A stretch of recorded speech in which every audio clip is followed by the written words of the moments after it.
Assalamualaikum. Waalaikumsalam warahmatullahi wabarakatuh. Selamat siang Anda semuanya. Siang, Bu. Baiklah, Anda harus fokus semuanya ya, tidak ada yang menulis dan memegang handphone. Karena kita akan melaksanakan ayat klasikal. Alangkah baiknya kita berdoa dulu. Adakah yang cowok yang bisa memimpin doanya? Ya, Bu. Sebelum kita mulai kegiatan kita pada hari ini, terlebih dulu kita membaca doa selesai.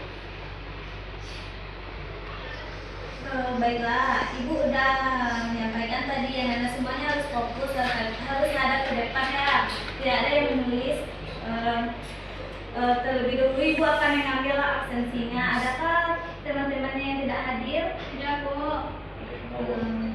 Bella, fokus dulu Bella. Baiklah, di sini Ibu akan, kita semua akan membahas suatu topik yaitu kesalahan sebagai proses penting dalam pembelajaran. Dengan tujuan Anda semua mampu menyadari kesalahan bukanlah kegagalan melainkan kesempatan belajar.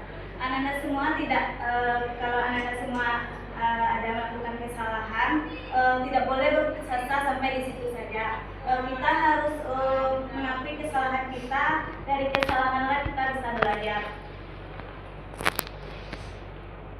Ibu ingin bertanya dulu, apakah ada dari Anda yang membuat kesalahan kepada gurunya? Ada, Bu. Ibu akan tanya satu kepada Dela. Adakah kesalahan yang dibuat kepada gurunya? Terlambat datang, Bu. Kenapa Dela terlambat datang? Terlambat datang tambah dengan tidak bikin tugas, Bu. Telat bangun dan bikin tugasnya pas di kelas, Bu. Jadi nggak kerja. Besok-besok tuh bikin tugasnya dari Jojo hari ya. Sesudah baiklah kepada Anggun. Ada kesalahan yang Anggun buat?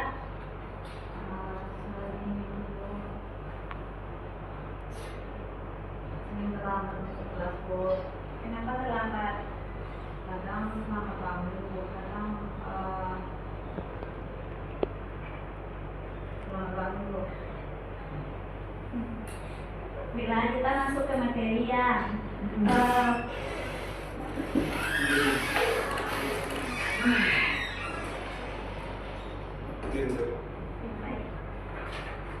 Materi yang pertama yaitu definisi belajar. Belajar adalah proses memperoleh pengetahuan, keterampilan, nilai, kebiasaan atau sikap baru melalui studi, pengalaman atau pengajaran. Proses ini melibatkan perubahan perilaku, pemahaman atau kemampuan seseorang.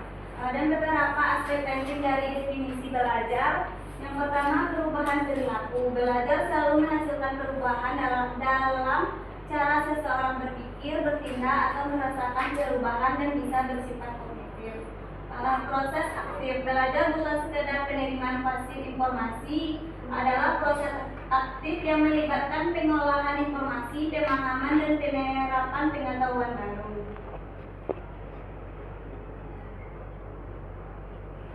Baiklah, Ibu akan bertanya lagi. Anda bisa fokus? Bisa. Adakah dari Anda yang mengetahui faktor-faktor penyebab kesalahan siswa dalam belajar? Faktor internal, Bu. Baik, silakan dijelaskan Ella. Faktor internal itu faktor yang berasal dari diri kita sendiri, Bu.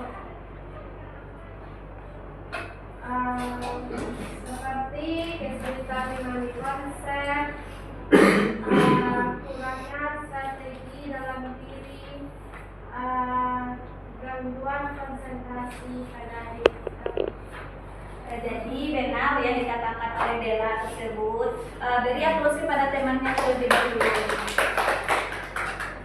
Faktor internal itu yang pertama kognitif, kesulitan memahami konsep. Siswa mungkin mengalami kesulitan dalam memproses informasi, memahami instruksi atau menghubungkan konsep-konsep baru dengan pengetahuan yang sudah ada. Kurangnya strategi belajar yang efektif. Siswa mungkin tidak memiliki teknik belajar yang tepat seperti membaca efektif, mencatat, dan mengelola waktu belajar. Yang faktor eksternalnya adakah yang bisa dijelaskan kepada Pela? Dipersilakan. Bisa dari faktor eksternal itu faktor dari luar, Bu. Seperti teman yang ngajak kita untuk berbuat tidak baik, Bu. Misalnya kita diajaknya cabut, jam pelajaran diajaknya kita cabut, Bu. Bolos. Ya, dengan ditiru ya Pela. Ya, Bu. Baik, jawabannya sangat bagus. Beri aplaus kepada temannya. Yang faktor eksternal itu lingkungan belajar, kurangnya dukungan dari orang tua, kurangnya perhatian bisa juga berdampak pada prestasi akademik anak-anak semuanya. Jika orang tuanya tidak ada memberikan motivasi, bisa jadi anak tersebut tidak mau untuk belajar. Lingkungan rumah yang kondusif, kegaduhan, kurangnya fasilitas belajar atau konflik keluarga dapat mengganggu konsentrasi, menyebabkan kesalahan. Lingkungan sekolah yang tidak mendukung, fasilitas sekolah yang kurang memadai, guru yang kurang kompeten, atau metode pengajaran yang tidak efektif dapat menyebabkan siswa kesulitan belajar.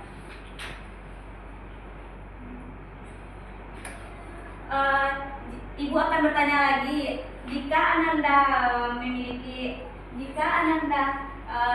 mempunyai permasalahan pada gurunya, apa saja tahapan yang akan Ananda lakukan? Jika tidak menunjuk, Ibu akan menunjuknya kepada Hamdanil, silakan. Jika Hamdanil memiliki permasalahan kepada guru, apa tahapan yang akan Anda lakukan? Sekali untuk Cukup dengan minta maaf saja, tidak ada perubahan seperti itu. minta maaf dengan niat untuk berubah dan tidak ingin mengulangi.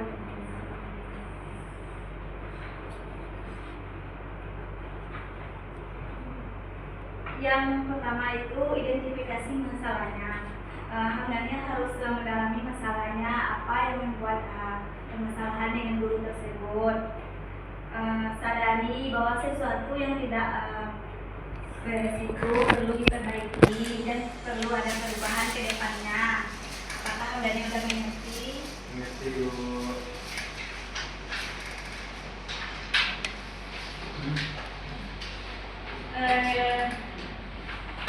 Kepada Anggun, bisakah mencontohkan tahapan-tahapannya jika Anggun ada masalah dengan guru?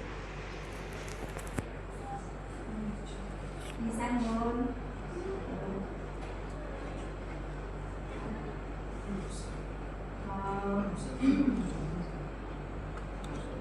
Yang melakukan ketika ada masalah dengan guru, yang pertama menjelaskan, mengakui kesalahan Bu. Terus minta maaf kepada guru.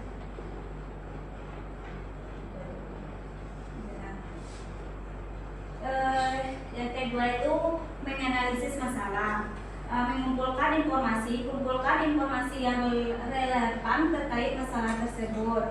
Yang ketiga, mencari solusi. Jika Ananda semuanya bermasalah dengan gurunya, Ananda semuanya harus mencari solusi atas permasalahan tersebut.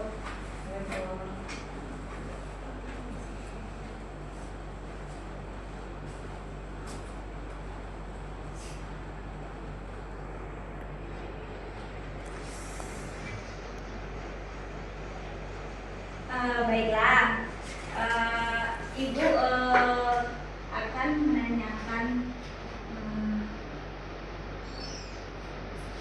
Baiklah, dengan berakhirnya materi kita, adakah Anda yang ingin bertanya kepada Ibu?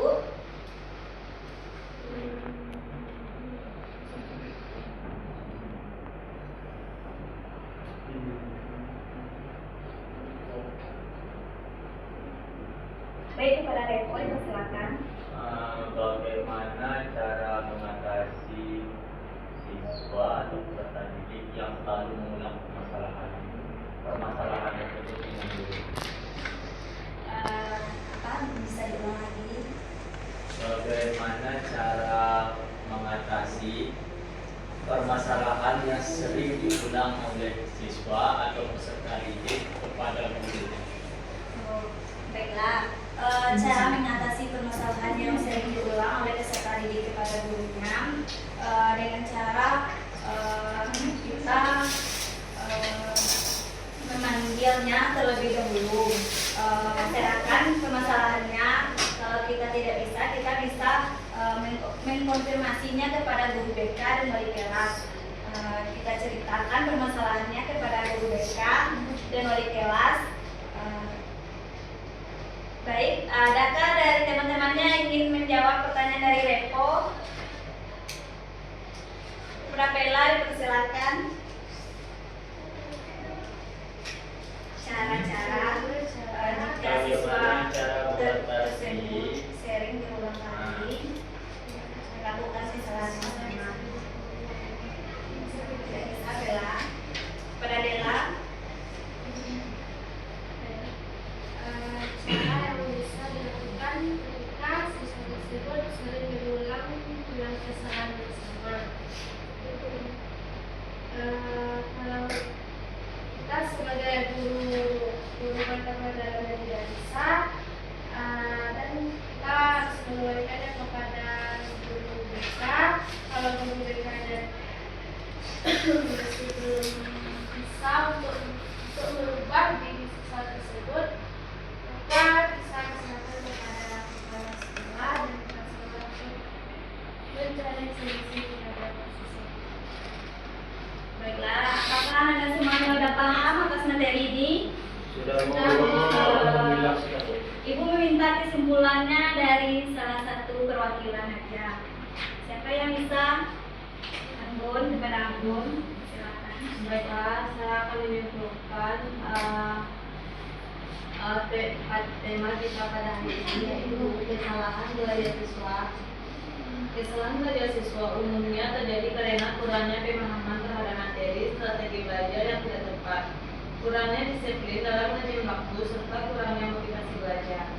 Selain itu, pengaruh lingkungan seperti teman, HP, dan kurangnya dukungan dari orang tua atau guru juga dapat menjadikan faktor. Baiklah, kesimpulan dari temanya sangat bagus sekali. Baiklah, kesalahan itu bukanlah kegagalan, melainkan proses belajar. Anda semuanya tidak boleh putus asa sampai di situ saja. Jika Anda semuanya memiliki permasalahan dengan gurunya, Anda semua harus mengakuinya dan minta maaf kepada gurunya dengan cara menyadari dan berubah pada tingkah laku masing-masing. Baiklah, cukup sekian pemaparan materi dari Ibu. Ibu meminta kesan dan pesannya kepada Anda semuanya. Adakah dari Anda yang bisa mewakilkan saja kesan dan pesannya? Baik, kita belum selesai nih, fokuslah. Ya, Ya, Bu. Kesan-kesannya. Bisa, Bu. Pratesa, silakan. Pesannya semoga pelajaran pada minggu berikutnya bisa berjalan lebih baik lagi, Bu. Dan kesannya semoga menggunakan sekaligus belajar. Baik, sebelum menutupnya, Ibu ingin mentayangkan video motivasi dulu ya. Ya, Bu. Ya.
Anda diingatkan Ananda? Ada.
Baiklah Anda semuanya, itulah penayangan video 7 nasihat motivasi. Ananda dapat dari Ananda yang dapat memahaminya. Baiklah kepada Anggun, coba jelaskan lagi. Baiklah, yang dapat saya pahami dalam video tersebut yaitu menjadikan kesalahan sebagai pelajaran, menyampaikan pesan bahwa kesalahan adalah hal yang wajar dan tidak perlu ditakuti. Setiap orang, termasuk tokoh sukses, pasti pernah melakukan kesalahan. Yang terpenting adalah bagaimana kita menyikapi kegagalan tersebut. Kesalahan bukanlah akhir dari segalanya, melainkan peluang untuk belajar dan berkembang. Baiklah, cukup sekian kegiatan layanan klasikal kita pada pertemuan hari ini. Apakah Ananda semuanya senang setelah mengikuti layanan klasikal ini? Senang, Bu. Baiklah, tadi kita memulainya dengan doa dan diakhiri juga dengan membaca Alhamdulillah. Alhamdulillah. Baiklah, cukup sekian Ibu sudahi dengan Assalamualaikum warahmatullahi wabarakatuh. Waalaikumsalam warahmatullahi wabarakatuh.